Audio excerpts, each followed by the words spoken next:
Well, we were formerly Hot Sunday, and that may be who some of you came here expecting to hear. The name Hot Sunday was really just a joke. But the name Hot Sunday, maybe you guys have heard of a show called Saved by the Bell before. We were big fans of Saved by the Bell, and in one episode, the three girls in the show, ironically enough, they started a little singing group, and they called themselves Hot Sunday. So just kind of joking around, we were like, hey, let's go for Hot Sunday. Well, then we switched to, obviously AttaBoy.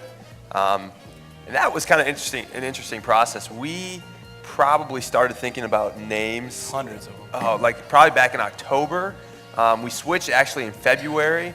And we had probably a good 200 to 300 names at least. I think Jeff came up with the AttaBoy.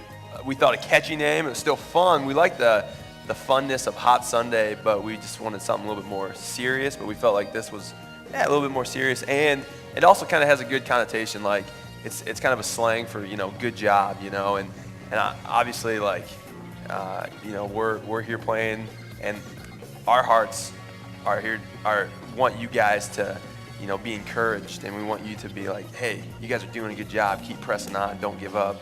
Life is full of so much that you have to live for. And the boy in AttaBoy is a gender-neutral boy. So AttaBoy. It's like Atta person. So if you're a girl, you can still be encouraged. That's right. So. Hey, God has given me the gift of music, and I want to give it back to Him. I want to use it for Him. And I told all the guys in the cabin that I want to be in a Christian band someday.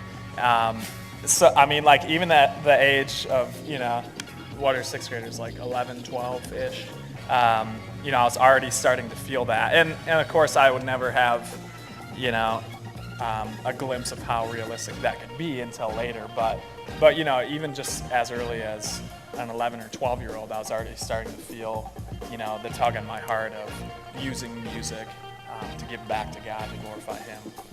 I really like Broken Hearts and Body Parts, and that's a song that we'll be playing tonight.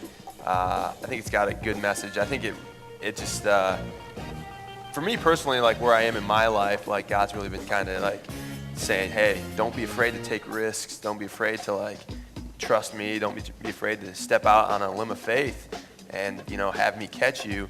And that song really kind of, I think Amos did a good job when he was writing the lyrics, like really kind of embodies that whole idea of, hey, like don't let life pass you by. Because you're afraid to actually get out there and live life, and